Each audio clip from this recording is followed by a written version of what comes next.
Donc, la Constitution canadienne reconnaît 3 groupes de peuples autochtones, les Indiens, Premières Nations, les Inuits et les Métis. Sur Affaires indiennes et du Nord, ça a changé de nom. Ces 3 groupes, ce sont 3 groupes distincts qui ont leur propre histoire, ainsi que leur propre langue, pratiques culturelles et croyances. On part de ça. Quand on veut mesurer, on commence par définir. L'ONU. Qui est un autochtone? Alors, l'ONU dit, on ne peut pas définir, mais on va vous dire quelle est notre compréhension moderne du terme autochtone. Identification individuelle comme autochtone et personne acceptée par la communauté comme un de ses membres. Continuité historique avec l'époque précoloniale. Lien fort avec le territoire et les ressources naturelles environnantes. Systèmes sociaux, économiques et politiques distincts.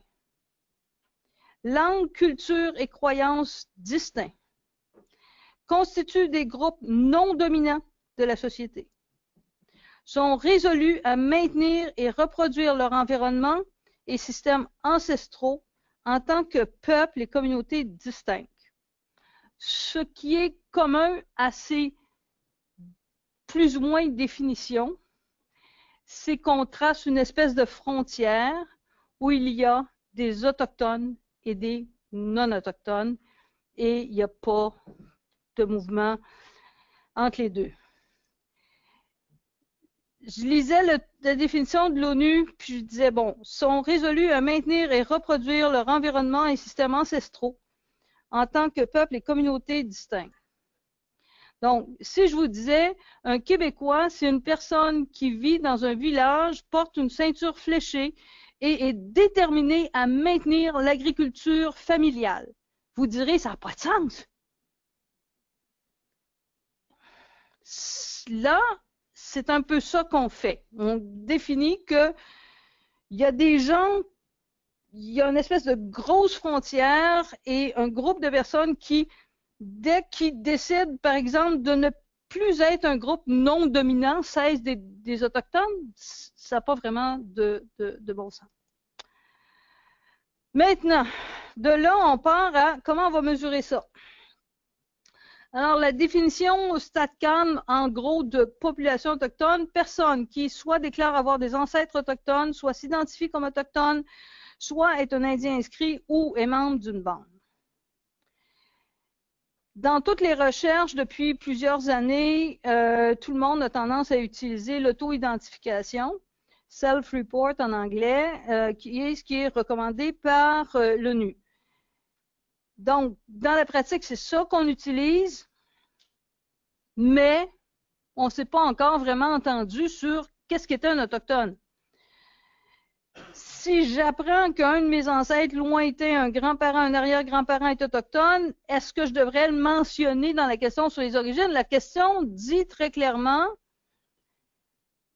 quelle est l'origine de vos ancêtres? Un ancêtre est quelqu'un qui est plus loin que vos grands-parents. OK? C'est la question du recensement. Je vous dis tout de suite que j'ai testé autour de moi des gens qui me disent ma grand-mère est autochtone, mon arrière-grand-mère est autochtone. Je leur ai tous demandé, est-ce que dans le recensement, tu as dit j'ai des origines autochtones? J'ai eu 100% de non jusqu'à date. OK? Donc, au Canada, on peut avoir des origines métisses depuis le recensement de 81. Auparavant, ça a été mesuré en 1901-1941. Je ne vous fais pas l'histoire au complet, ce serait trop long. Et dans les exemples de la question sur les origines autochtones sont regroupées très exactement ainsi. Cri, Micmac, Métis, Inuit, entre Irlandais et Ukrainiens. Par exemple, Français, Irlandais, Cri, Micmac, Inuit, Métis, oups, Ukrainien. Il y a des raisons à ça. On me les a expliquées à StatCan. Je vais vous dire que des raisons tout à fait rationnelles, mais quand je le lis, l'auto-identification est apparue en 86 dans la question 18 du recensement. Et au Canada, quand on s'identifie comme autochtone, on n'a pas le droit de s'identifier comme autre chose qu'autochtone. On a une one-drop rule. OK? Question 18. Êtes-vous un autochtone, blanc, métis, indien, Première Nation, métis, inuit? Si oui, sautez la question 19. Sinon, vous pouvez répondre à la question 19. Si on a le temps, je vais vous montrer la question 19 parce que pour une sociologue, c'est vraiment la question la plus absurde que j'ai jamais vue de ma vie pour ce qui est de la catégorisation, mettons, qui mélange tout la couleur de la peau, les origines nationales, 156 bébés. Par contre, si on ne s'identifie pas comme autochtone, là, on nous demande quand même si on a un statut légal d'Indien inscrit ou si on est membre d'une bande. Okay? Intéressant de voir ça parce qu'aux États-Unis, là, on ne peut pas s'identifier comme métis. On peut juste dire qu'on est indien et blanc. Mais on peut le dire. Au Canada, on ne peut pas dire qu'on est indien et blanc. On peut juste dire qu'on est métis. Ce qui fait que métis, au départ, c'était une catégorie pour les métis de la Rivière-Rouge et des Prairies, et c'est devenu une catégorie qui est utilisée dans l'ensemble du Canada par toute personne qui a des origines mixtes. L'enquête auprès des peuples autochtones, elle pose les mêmes questions que le recensement, mais de façon différente, dans un ordre différent, et en excluant les membres des Premières Nations qui vivent dans les communautés des Premières Nations. Concrètement, donc, pour ceux qui n'ont pas lu l'article, qui ont lu l'article Who is Aboriginal, publié dans Aboriginal Studies, il y a des choses que vous avez déjà vues. Pour les autres, l'article est à consulter. On a fait un échantillon pour 2006 et pour 2011-2012, échantillon donc où sont pairées les informations du recensement et les informations de l'EAPA. Comme en 2012, les gens qui se déclaraient non autochtones, qui ne se déclaraient pas autochtones dans l'EAPA, étaient exclus. On a fait cette exclusion-là pour 2006, c'est à peu près 4% des gens, et donc on a deux échantillons comparables. Pour les origines autochtones, à 6 mois de distance, il y a une différence dans les effectifs de 13% au total, 14%, et 41% des gens ne donnent pas la même réponse au recensement et à l'EAPA. Pour l'auto-identification autochtone, en 2006, 32%, en 2011-2012, 27%. Statut légal d'Indien, là, il y a une moins grande variabilité, mais c'est quand même à 10 ou 11%. Donc, selon le contexte et la manière dont on pose les questions, les estimations sont très différentes. En fait, toute cette recherche-là est partie du fait que mon étudiante qui était ici au SIX, qui travaillait sur la base de données, est arrivée et elle m'a dit, Claire, il y a 40% de plus d'Autochtones dans le APA que dans le recensement. J'ai dit, ben là, tu as fait une erreur. C'est pas possible autrement, tu as fait une erreur. StatCan savent compter. Ça, on est sûr de ça, ils savent compter. Et non, elle n'avait pas fait d'erreur. Et donc, c'était la réalité. Et StatCan en était, je pense, conscient aussi. Concrètement, les profils et la déclaration des origines, donc sur les 30%, on a fait 3 catégories. Une catégorie qu'on appelle fluide indien métis, c'est des gens qui, dans une enquête, disent « je suis indien », puis dans l'autre enquête, disent « je suis métis », ou vice-versa. Ça, c'est 10% sur les 30%. Les deux autres catégories, c'est des nouveaux métis ou des nouveaux indiens, c'est-à-dire des gens qui, dans le recensement, ne se sont pas identifiés comme autochtones, mais comme ils font partie de la population autochtone, on pense qu'ils ont au moins dit qu'ils avaient des origines autochtones ou qu'ils étaient indiens inscrits ou membres d'une bande, Donc, mais ils n'ont pas dit qu'ils étaient autochtones dans le recensement et dans le APA, ils ont dit qu'ils étaient autochtones. Donc, et il y a les stables, les gens qui ne changent pas d'identification. Chez ces fluides indiens métis, 57% disaient qu'ils avaient des origines indiennes dans le recensement, la question ouverte, et 33% des origines métisses. Pour ce qui est de l'APA, là, ça monte à 80%, 61%. Les nouveaux métis, il y en avait 45% qui avaient donné des origines métisses et 52% qui avaient donné des origines indiennes. Et dans le APA, ça monte à 52 et 92%. Pour les nouveaux Indiens, 84% avaient donné des origines indiennes, mais ce n'était pas identifié comme indien. Et dans le APA, ça monte à 95%. C'est relativement similaire pour 2012, mais la différence en 2012, c'est qu'il y a beaucoup de métis stables. Donc, on pense qu'en 2006 et 2012, l'identification comme métis s'est modifiée. Donc, environ 30% des personnes comprises en population autochtone vivant hors communauté varient leur identification. 20% ne se déclarent pas autochtones dans le recensement. Ces personnes ont comme caractéristique, on s'en doute, des origines et identités multiples, ont plus rarement un statut légal, sont moins susceptibles d'avoir vécu dans une communauté des Premières Nations ou d'être allés en pensionnat. Là, je vous donne les résultats des régressions logistiques qu'on a fait. Sont généralement plus susceptibles de vivre dans l'Est du Canada et plus susceptibles de vivre en milieu urbanisé. Mais pour ceux qui ne s'étaient pas identifiés comme autochtones dans le recensement, ils sont plus éduqués en général et en 2006 sont plus susceptibles d'avoir un revenu élevé. Comprendre qu'il y a tout un domaine de recherche sur le whitening. Le whitening, c'est la tendance des personnes de minorité qui ont une bonne éducation, un bon revenu, à ne pas s'identifier par rapport à leur communauté, mais à devenir blanc. Okay? À décider de s'identifier plutôt comme blanc.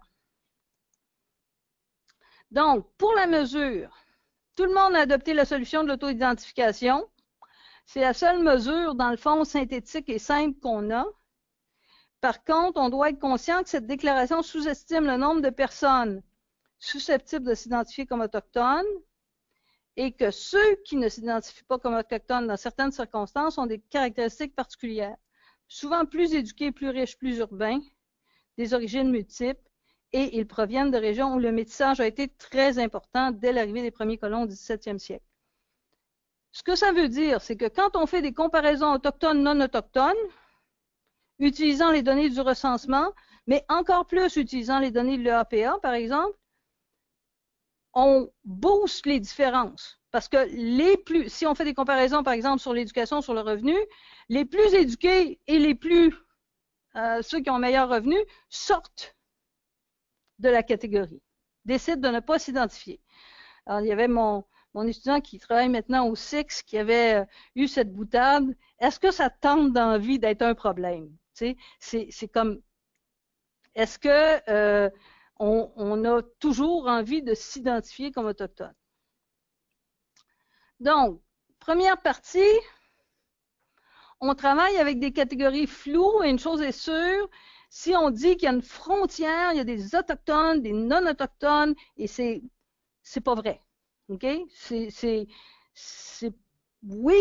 ne dis pas qu'il n'y a pas d'autochtones, OK? Mais ce que je dis, c'est qu'il y a un certain flou. Que devrait-on pouvoir savoir? Les questions qu'on pose dans l'enquête nationale auprès des ménages, le recensement long ou le APA ne sont généralement pas posées dans les autres enquêtes de Statistique Canada. Ce qui fait qu'on se retrouve parfois avec certaines données sur l'ensemble des Canadiens et d'autres données sur les Autochtones, mais pas de données comparables, ou bien parfois on a l'information sur le fait que les gens sont autochtones, mais il n'y en a pas assez dans l'enquête pour qu'on puisse faire quelque chose. Certaines enquêtes visant l'ensemble des Canadiens excluent les personnes résidant dans les communautés des Premières Nations. Ça nous empêche de comparer tous les Autochtones aux autres Canadiens. Certaines questions sont posées seulement aux Autochtones. Par exemple, ça constitue un frein à la comparaison. Les activités qu'on appelle traditionnelles, cueillette, pêche, chasse, etc., si vous allez le moindrement en Abitibi, sur la Côte-Nord, dans les régions nordiques, ça serait intéressant de voir si les Autochtones font plus de pêche, de chasse, de cueillette que les non-autochtones dans les mêmes régions. Et c'est pas si évident que ça qu'ils en font beaucoup plus que ça. Et là, on catégorise ça comme activité traditionnelle autochtone et on ne sait pas si c'est une activité traditionnelle régionale plutôt qu'autochtone. Certaines enquêtes visant spécifiquement les Autochtones ne sont pas faites dans les communautés des Premières Nations. On en a parlé avant. C'est vraiment un problème qu'il faut régler pour comprendre l'impact de la situation spécifique des communautés des Premières Nations, y compris leur localisation géographique sur la condition des membres des Premières Nations. J'en ai parlé tantôt. On a fait avec mon étudiante 2 articles sur cette question-là. Quand on compare les communautés des Premières Nations aux communautés environnantes, on a un portrait différent. Et ce qui ressort, c'est que le fait même de vivre en région éloignée, c'est un problème d'accès en soi, pas juste pour les Autochtones, pour l'ensemble des gens qui vivent en région éloignée, d'une part. D'autre part, on voit, comme exemple, on voit nos données sur, par exemple, le diplôme d'études secondaires. Si vous allez sur la Côte-Nord, il n'y a aucune école sur la base Côte-Nord qui donne le secondaire 5. OK? Donc, comment tu fais pour avoir un secondaire 5 s'il n'y a aucune école qui donne le secondaire 5? Ben, à Lourdes de Blanc-Sablon, il y a une école pour tous ceux de tous les autres des villages où ils doivent être pensionnaires. Et ce n'est pas nécessairement aussi facile pour quelqu'un d'une Première Nation d'être pensionnaire là que pour quelqu'un qui n'est pas d'une Première Nation. Donc, les enquêtes effectuées sur le chapeau des organisations régionales nationales autochtones, c'est ce qu'on a parlé avec M. Pennet. Je comprends la situation, je comprends très bien les Autochtones d'être devenus paranoïaques. On le serait à moins parfois, mais il va falloir se pencher sur cette question-là pour que vraiment les chercheurs puissent comparer les pommes avec les pommes.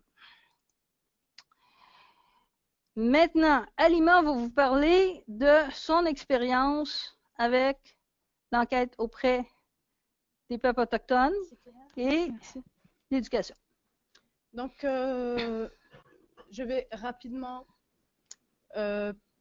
présenter l'enquête puisque ça a été présenté ce matin par Michael Wendt. Donc, le APA, c'est une enquête transversale par échantillon, sélectionnée de l'ENM de 2011. Elle cible les personnes âgées de 6 ans et plus qui s'identifient comme étant Premières Nations, Métis et Inuit et qui vivent hors réserve. Donc, c'est une enquête qui couvre l'ensemble du territoire canadien, sauf les communautés autochtones, plutôt de Premières Nations.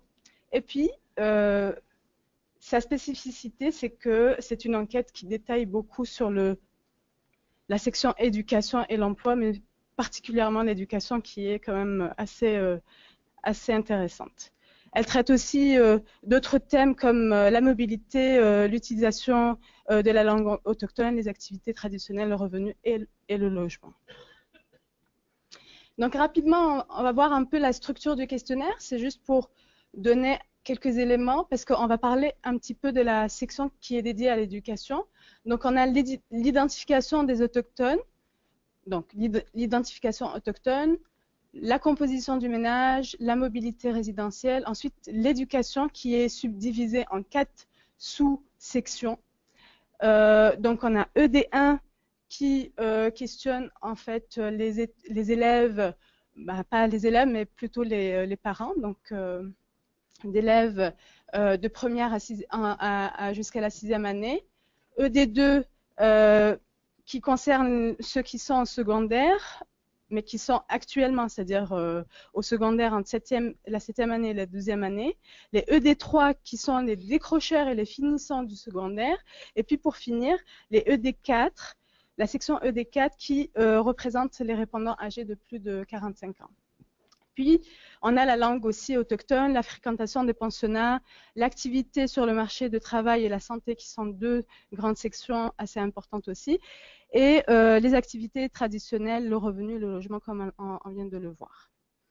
Donc, pour répondre à la question de que devrait-on pouvoir savoir de l'EAPA, donc d'abord la lourdeur de la base de données de l'EAPA. Pourquoi lourdeur? Parce que tout simplement, il y a quand même pas mal de variables dérivées, mais avant de parler des variables dérivées, il existe quand même 1785 variables, dont 972 variables sont dédiées à la section de l'éducation. Ce ne sont pas tous des questions qui ont été posées, je vous rassure. Je parle de la base de données. Voilà, je parle de la base de données et non pas des questions qui ont été posées. C'est évidemment beaucoup moins que ça, mais c'est juste que voilà, en parlant de cette lourdeur, il y a des variables dérivées qui ont été créées par Statistique Canada qui sont redondants et qui alourdissent un peu cette base. Par exemple, admettons, si on prend un exemple de 2 questions ou 2 variables qui traitent le climat à l'école, donc la sécurité à l'école, on a la même question, plutôt la même variable qui a un autre nom, qui s'appelle variable dérivée, qui traite aussi la même question, plutôt la même mesure. Donc la présence de variables dérivées aussi qui peuvent prêter à confusion, et ça c'est une expérience personnelle qui m'est arrivée. Et donc, je donne l'exemple, par exemple, ici, de l'âge du répondant, donc la date de référence qui est plus juste. Et puis, une autre variable dérivée qui s'appelle Degenty, qui a été recalculée et arrondie par Statistique Canada vers le bas au nombre entier le plus près. Et donc, voilà. Quel problème rencontre-t-on quand on veut comprendre la dynamique de l'accès aux études postsecondaires? Donc d'abord, la complexité de la section dédiée à l'éducation qui représente 4 sous-sections. Vraiment, il faut prendre un temps quand même assez important pour comprendre la structure de cette dernière. Mais qui donne 4 sous-sections distinctes, tant pour ce qui concerne la population interrogée, mais aussi sur le plan des mesures utilisées. Pourquoi souligner ce point? Parce que, par exemple, il y a des questions qui ont été posées sur la partie ED1, par exemple, comme la question sur les attentes et les aspirations des parents, qui a été posée pour les ED1, donc ceux qui sont en primaire, mais pas pour la sous-section ED2, alors qu'une partie de cette section aussi, elle est posée aux parents. Donc, ça aurait été vraiment intéressant d'avoir cette information. La question qui concerne la planification et l'épargne des parents pour les études postsecondaires, qui n'est posée que pour les 2 sous-sections ED1 et ED2, alors qu'elle serait vraiment très importante à avoir comme information pour les répondants qui sont plus âgés, qui font partie de la section ED3, bien entendu, sur est-ce que leurs parents ont épargné de l'argent pour eux, pour leurs études postsecondaires. Même si c'est une question déclarative posée aux répondants, ça serait intéressant de l'avoir. Vraiment, très très bonne question, une mesure importante à avoir. Voilà. Que devrait-on pouvoir savoir de l'EAPA quand on s'intéresse au parcours scolaire? Donc, il manque la scolarité des parents pour les 45 ans et plus, ce qui permettrait d'avoir un portrait plus complet de la progression de la scolarité. Et puis, il manque des informations sur la situation des répondants au moment où ils étaient étudiants au secondaire. Parce qu'il y a une section dans ED3 qui concerne les décrocheurs et les finissants du secondaire. à qui on pose la question en fait du parcours antérieur, mais aussi de ce qu'ils ont fait pour ceux qui ont continué au postsecondaire. Et donc sur ceux à qui on pose la question pour tout ce qui est le parcours antérieur, ça serait vraiment intéressant d'avoir des informations sur le statut socio-professionnel et socio-économique de leurs parents, le lieu de résidence au moment où ils fréquentaient le secondaire, parce que c'est vrai qu'on a pu le récupérer, l'information pour les moins de 25 ans, mais pour les plus de 25 ans, il y a quand même pas mal de répondants auprès de qui on n'a pas eu l'information. Et puis la communauté où était située l'école secondaire, très intéressante question qui pourrait aider à comprendre le contexte auquel où ils étudiaient plutôt. Voilà. Donc je vais laisser la conclusion à Madame Durand. Voilà. Merci. Les Autochtones ne sont pas des groupes séparés, distincts, avec des frontières imperméables. Le recensement devrait être modifié pour en tenir compte et permettre aux Autochtones, comme à tous les autres Canadiens, d'avoir des identités multiples. Donc, sortir du One Drop Rule. Nous manquons de données comparables sur les Autochtones et particulièrement sur les Premières Nations vivant sur les réserves. De ce que je comprends aujourd'hui, en fait, il y en a, mais ils ne sont pas disponibles aux chercheurs. Les Autochtones vivent plus que les autres Canadiens en régions isolées et éloignées avec un accès restreint à l'éducation et aux services de santé. Se pencher sur l'accès aux services pour tous les Canadiens vivant en régions éloignées devrait peut-être devenir un chantier prioritaire. Écoutez, moi, à chaque fois que j'entends ce qui est fait sur l'accès à l'éducation, en fait, la recherche que j'ai faite avec Mélanie Deslauriers nous montrait que, et c'est cette recherche où on comparait les Autochtones au Québec, vivant dans les Premières Nations et dans les communautés environnantes.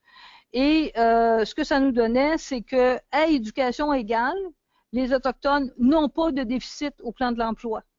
OK?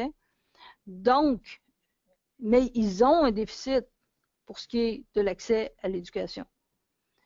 Et il y a des communautés autochtones au Québec, et particulièrement celles qui sont proches des villes, où le niveau d'éducation est même plus élevé que celui des communautés environnantes. C'est le cas de Wendake, c'est le cas de Esipit, entre autres. Et où il n'y a pas de problèmes sociaux, il n'y a pas de problème les maisons sont propres, il y a des beaux jardins devant, j'y suis allée, je peux vous jurer, allez à Mastoyatch, vous allez voir, et la clé du succès, c'est que ils ont la possibilité d'avoir accès à l'éducation, d'avoir accès à un emploi, d'avoir accès à un revenu. Et dans le cas, en passant de la communauté de Mastoyatch, ils se sont trouvés une petite manière de contourner la loi sur les Indiens pour que les gens puissent acheter leur maison. Et voilà. Donc, ma réflexion finale, les pommes et les oranges, on compare quoi? Comment? Moi, je pense que toute comparaison autochtone-non autochtone, c'est nul et non avenu. On ne peut pas comparer des gens qui vivent dans des contextes différents en disant ceci, ça c'est des autochtones, ça c'est des non-autochtones. Je n'ai déjà 20% qui se disent non-autochtones au recensement puis autochtones dans le APA. Fait que déjà au point de départ, on part mal. On n'est donc pas dans le toute chose égale par ailleurs et malheureusement, c'est presque uniquement ce type d'information qui est proposé au public et aux chercheurs. Ce que ça donne, voilà mon éditorial. Toutes les comparaisons, en fait, vous faites n'importe quelle comparaison. Vous prenez des hommes blancs, puis tous les autres. Hein? Les hommes blancs vont toujours être dans les plus, puis tous les autres vont être dans les moins. Alors, l'image que vous envoyez à la société, je m'excuse pour les hommes blancs ici présents, l'image que vous envoyez à la société, c'est qu'il y a un standard. Okay? Et puis les autres, on les compare au standard. Puis bon, les femmes, ils ont moins de revenus, moins de ci, moins de ça, moins de ça. Les immigrants, ils ont moins de ci, moins de ça, etc. Il y a juste sur l'éducation que les femmes gagne. Là, je vais voir si je peux...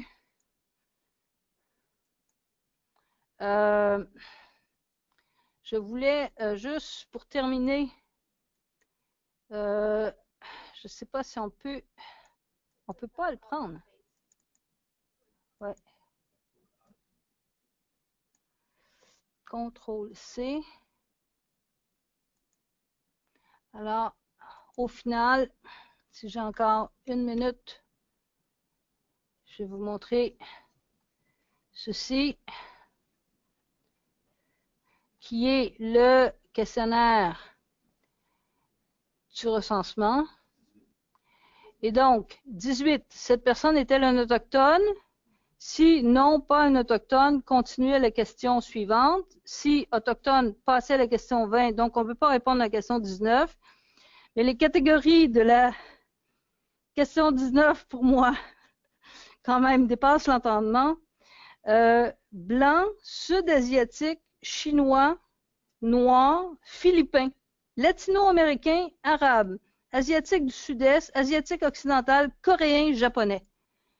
Il y a 7 sortes d'asiatiques auxquelles vous ajoutez les blancs, les noirs, les latinos et les arabes. Voilà le portrait de la société canadienne. OK? En dehors de ça, vous êtes autochtone. J'arrive pas, il n'y a pas de logique de classification. Je veux dire, il y a la couleur de la peau, il y a la langue ou l'origine nationale, il y a la région. Et voilà. Et donc, c'est peut-être pas... pour ce qui est de la question des origines, elle est ici. Par exemple, Canadien, Anglais, Français, Chinois, Indien de l'Inde, Italien, Allemand, Écossais, Irlandais, Cri, Micmac, Salish, Métis, ça a changé pour 2012, Cri, Micmac, Salish, Métis, Inuit, Philippin, Hollandais, Ukrainien.